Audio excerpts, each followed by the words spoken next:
آتا ہے۔ عبد القادر جیلانی کا واقعہ آتا ہے بچپن کا۔ عبد القادر جیلانی کوفہ جا رہے ہیں پڑھنے کے لیے، تعلیم حاصل کرنے کے لیے۔ 40 اشرفیاں دی، اے میرے بیٹے جاؤ پڑھنے کے لیے جا رہے ہو، تمہیں یہ کام آ جائے، تم وہاں رہو گے تو کوئی سامان خرید لینا، کھا لینا، پی لینا۔ بیٹا 10 11 12 سال کا یہ بچہ قافلے کے ساتھ جا رہا ہے۔ راستے میں ڈاکوؤں نے اس قافلے کو گھیر لیا، راستے میں قافلے کو ان ڈاکوؤں نے چاروں طرف سے گھیر لیا اور سب سے سامان کو مانگنے لگا، لینے لگا، چوری اور سب سے چھیننے لگا۔ بچے سے پوچھتا ہے، بچہ بتاؤ تیری گٹھری میں کیا ہے؟ کیا ہے؟ بچے نے کہا کہ اس گٹھری کے اندر 40 اشرفیاں ہیں۔ ہاں 40 اشرفیاں؟ بچہ ہے بول رہا ہے۔ تمہیں معلوم ہے ہم ڈاکو ہیں؟ ہاں معلوم ہے۔ پھر تم بتا رہے ہو 40 اشرفیاں ہیں؟ کہا وہی کہہ رہا ہوں جو صحیح ہے۔ ڈاکوؤں نے اپنے سردار کے پاس لے کر کے گیا عبد القادر کو، اور لے جانے کے بعد اپنے اس سردار سے کہا دیکھو یہ بچہ کہتا ہے اس گٹھری کے اندر 40 اشرفیاں ہیں۔ ڈاکو بھی اس سردار نے کہا بچے بتاؤ سچ میں اس کے اندر 40 اشرفیاں ہیں؟ کہا کہ ہاں اس کے اندر 40 اشرفیاں ہیں۔ اس ڈاکو کے سردار نے کہا کہ تمہیں معلوم ہے ہم ڈاکو ہیں اور ہم تمہاری اس اشرفی کو لے لیں گے اور تمہارے پاس کچھ بھی نہیں بچے گا، تم جھوٹ بول کر کے بچ سکتے تھے اور اپنے اشرفیاں بچا بھی سکتے تھے۔ وہ بچہ کہتا ہے اگر میں جھوٹ بول دیتا تو پھر میں اللہ کو کیا جواب دیتا؟ میری ماں نے کہا تھا کہ کبھی بھی جھوٹ مت بولنا، سچ بولنا، اس وجہ سے میں جھوٹ نہیں بول سکتا ہوں۔ اشرفیاں جائے لیکن میں جھوٹا نہ کہلاؤں۔ ڈاکوؤں کے سردار نے سنا ایک چھوٹا سا بچہ جب اللہ سے اتنا ڈرنے والا ہے تو ہم اتنی زیادہ برائیاں کر رہے ہیں، کل قیامت کے اپنے رب کو کیا جواب دیں گے؟ تمام ڈاکوؤں نے توبہ کیا اور اللہ تبارک و تعالیٰ سے معافی مانگی اور سب کے سب ایمان والے بن گئے اور سب کے سب سچے بن گئے اور توبہ کر لیا ان چوری سے اور ڈکیتی سے۔ میرے بھائیوں، ماں نے اپنے بچے کو کس انداز سے تربیت دی تھی، غور کیجئے۔ حضرت لقمان علیہ السلام کو دیکھئے، اپنے بچے کو تربیت دے رہے ہیں اور اپنے بچے کو سمجھا رہے ہیں یا بنیا لا تشرک باللہ، اے میرے بیٹے تم اللہ کے ساتھ کسی کو شریک مت کرنا، اے میرے بیٹے تم اللہ کے ساتھ کسی کو پارٹنر مت بنانا، کسی کو اللہ کے برابر مت سمجھنا، اے میرے بیٹے ان الشرک لظلم عظیم، شرک بہت ہی بڑا پاپ ہے۔ باپ بتا رہا ہے، اپنے بیٹے کو سمجھا رہا ہے، اے میرے بیٹے سب کچھ کرنا، شرک مت کرنا، یہ بہت ہی بڑا پاپ ہے، بہت ہی بڑا گناہ ہے۔ اگر تم نے شرک کر لیا اور اسی حال میں تیری موت ہو گئی تو تیرے اوپر جہنم حرام اور تو تیرے اوپر جنت حرام اور تو جہنم کے اندر چلا جائے گا۔ اس وجہ سے میرے بیٹے شرک مت کرنا۔ حضرت لقمان اپنے بیٹے کو سمجھا رہے، میرے بیٹے شرک مت کرنا۔ معلوم ہے آج کل ہم اور آپ اپنے بچے کو سمجھاتے ہیں شرک مت کرنا، آج ہم اور آپ خود شرک کرتے ہیں، اپنے بچے کو کہاں سے سمجھائیں گے؟ شرک مت کرنا اپنے بچے کو سب سے پہلے یہ بتاؤ، اللہ کے ساتھ کسی کو شریک مت کرنا۔ پھر حضرت لقمان اپنے بیٹے سے کہتے ہیں میرے بیٹے یا بنی ان تک مثقال حبۃ من خردل فتکن فی صخرہ او فی السماوات او فی الارض یاتی بہ اللہ، اے میری بیٹے یا بنی، اے میری بیٹے اگر تم دنیا میں کہیں بھی کسی بھی خطے میں رہو اور اگر کوئی برائی کرو، کوئی غلط کام کرو، کوئی اچھا کام کرو، اے میرے بیٹے اس بات کا ایمان تمہیں ہونا چاہیے اور اس بات کا تمہیں یقین ہونا چاہیے وہ کام کل قیامت کے دن اللہ تعالیٰ لے کر کے آئے گا۔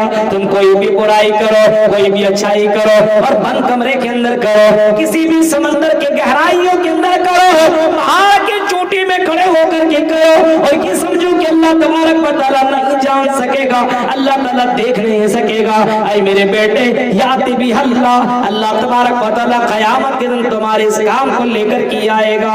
غور کرو، سوچو میرے پیارے ساتھیوں، تصور کرو اور اندازہ لگاؤ، جناب محمد رسول اللہ صلی اللہ علیہ وسلم تو بھی یہی تعلیم دے رہے اور یہی کہہ رہے، اللہ کے نبی کہہ رہے کہ اللہ رب العالمین عرش کے اوپر ہوتے ہوئے فرش کی تمام چیزوں کے اوپر نظر رکھے ہوئے ہیں. غور کیجئے, حضرت لقمان علیہ السلام اپنے بیٹے کو سمجھا رہے ہیں, میرے بیٹے اس کام کو اللہ لے کر کے آئے گا. اگر اپنے بیٹے سے کہہ دو, اپنے بیٹی سے کہہ دو کہ کہیں بھی یہ کام کرو گے, ہاں یہ کام کر لو گے, لیکن میرے بیٹے اس کام کو اللہ تعالیٰ لے کر کے آئے گا. اور اپنے بیٹوں اور اپنے بیٹیوں کو سمجھا دو, اے حال پیدا کے لوگوں, اے کٹیہار کے لوگوں, اپنے بچوں کو تعلیم دو, اس کو بتاؤ اے میرے بیٹوں جس حال میں تم مرو گے اسی حال میں قیامت کے دن اٹھائے جاؤ گے.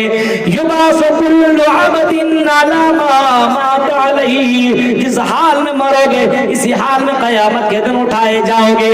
انسان کی زندگی کا کوئی بھروسہ نہیں کب مر جائے, میرے بھائیوں کوئی بھروسہ نہیں ہے کب ہماری اولاد کی موت آ جائے.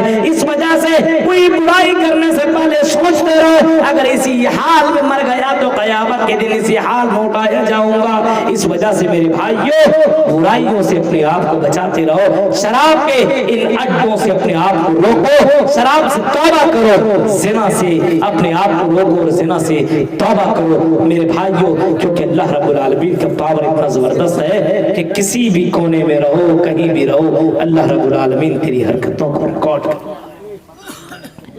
غور کیجئے میرے بھائی, انما اموالکم اولادکم فتنہ, مال اولاد تمہارے لیے بہت ہی بڑا فتنہ ہے. آج اولاد کی چکر میں اور مال کے چکر میں لوگ دیوانہ ہے, پاگل ہیں. بیٹا جو کہتا باپ سنتا ہے, اس کی ماں سن رہی ہے, بیٹی کوئی بات کہتی ہے تو ماں اس کی بات کو سنتی ہے. صحیح غلط کوئی اسے مطلب نہیں ہے. اتنا دیوانہ مت ہو, اتنا پاگل ہونے کی ضرورت نہیں ہے. ہاں اگر ساری بات مانو گے تو ایک وقت ایسا آئے گا بیٹی کہے گی اے میری ماں مجھے اس لڑکے سے پیار ہو گیا, میں اس لڑکی سے محبت کرتی ہوں, اس لڑکی سے میں لو کرتی ہوں, اے میری ماں مجھے اس سے شادی کرا دو. اور آپ کا بات نہیں کرائیں گے. اب ایک مرتبہ لاسٹ میں کہہ رہو نہیں کرائیں گے, وہ بیٹی کہے گی تم کرو یا نہ کراؤ, ہم تو اسی کے ساتھ کریں گے, ہم کو بھاگ کر کے کر لیں گے, کیونکہ جس وقت تمہیں روکنا چاہیے تھا اس وقت تو تم نے منع ہی نہیں کیا.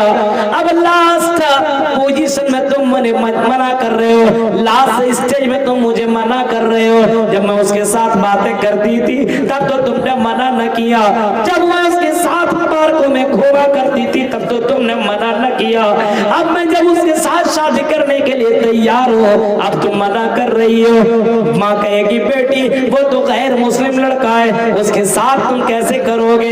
لیکن میرے بھائیوں وہ لڑکی جا کر کے غیر লڑکوں کے ساتھ شادی کر لے گی. کتنے واقعات ہو رہے ہیں غیروں کے ساتھ. অনেকক্ষণ থেকে ইন্তেজার করছে, এবারে 10 মিনিটের মধ্যে মধ্যে স্যার নিজের বক্তব্য দিতে করবেন এবং মৌলানা মুমতাজ আহমদ কাসেমি সাহেব স্টেজে এসে উপস্থিত হয়ে গেছে, যিনি বাংলায় বক্তব্য রাখবেন. যেহেতু তোমরা যাবে না বসে থাকো, ইনশাআল্লাহ 10 মিনিটের মধ্যে মধ্যে তোমাদের জন্য স্যার মুমতাজ আহমদ কাসেমি সাহেব উনি বক্তব্য রাখবেন. تو میرے بھائیوں اولاد یہ بہت بڑی نعمت ہے, بہت بڑی دولت ہے, اس کی حفاظت کرنا یہ ہماری ذمہ داری ہے. اپنے اولاد کو دین کی تعلیم دو.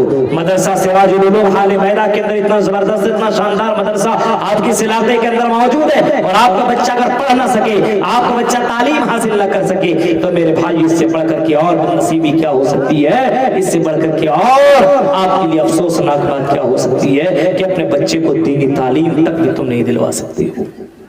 اپنے بچوں اور بچوں کو دینی تعلیم دو.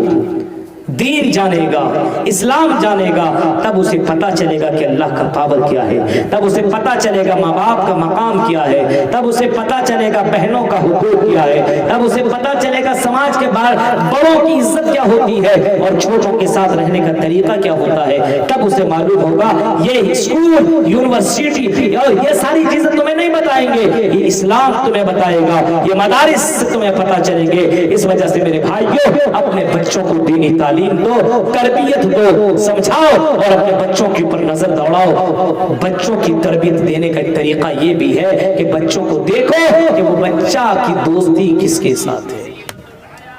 اپنے بچوں کے اوپر نظر دوڑاؤ کہ تمہارا لڑکا کس کے ساتھ اٹھتا ہے, کس کے ساتھ بیٹھتا ہے, کس کے ساتھ کھاتا ہے, کس کے ساتھ پیتا ہے. اگر وہ لڑکا تمہارے ایسے لڑکوں کے ساتھ رہتا ہے جو شراب پیتا ہے, جو غلط کام کرتا ہے, تو ایک نہ ایک دن تیرا بیٹا بھی شراب پینے لگے گا.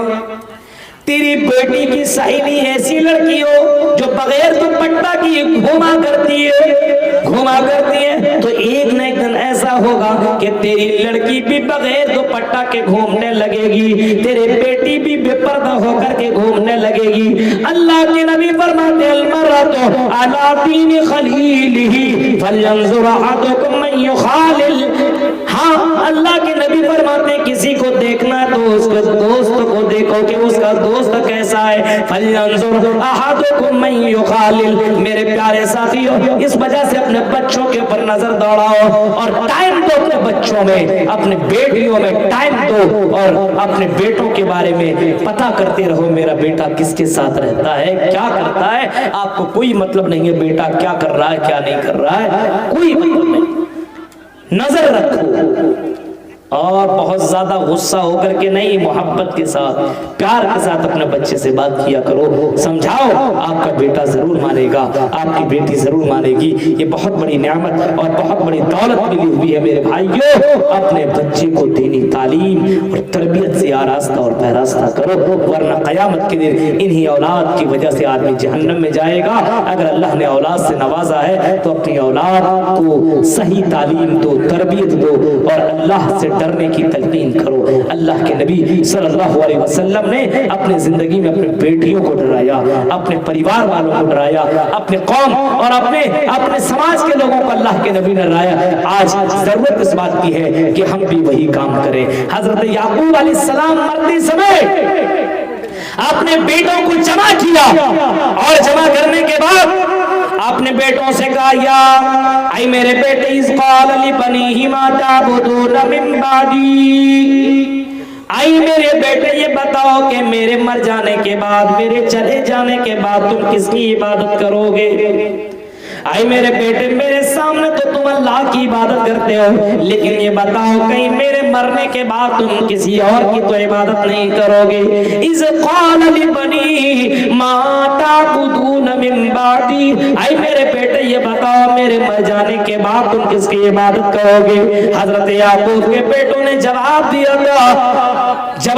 تھا قالوا نعبد الہک و الہ آبائک ابراہیم و اسماعیل و اسحاق الہا واحدا. اے میرے ابو جان آپ کو گھبرانے کی ضرورت نہیں ہے, تیرے چلے جانے کے بعد بھی ہم تیرے رب کی عبادت کریں گے.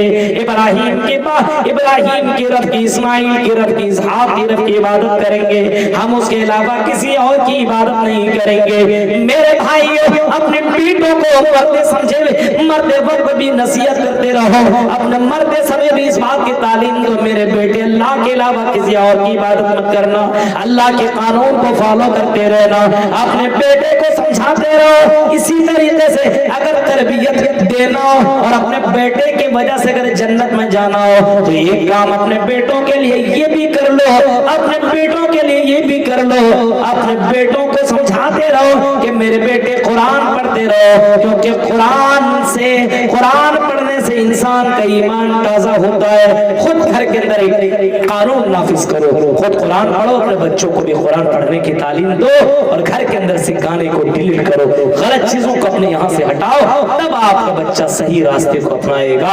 ورنہ جلسوں سے آپ سمجھیے گا ہمارا بچہ ایک دم بالکل دیندار ہو جائے گا, ایسا نہیں ہو سکتا ہے. میرے بھائیو ہر بچہ اسلام کے پر پیدا ہوتا ہے, باپ اس کو یہودی بنا دے, مجوسی بنا دے, نصرانی بنا دے, اس کے باپ کے پر ڈیپینڈ کرتا ہے.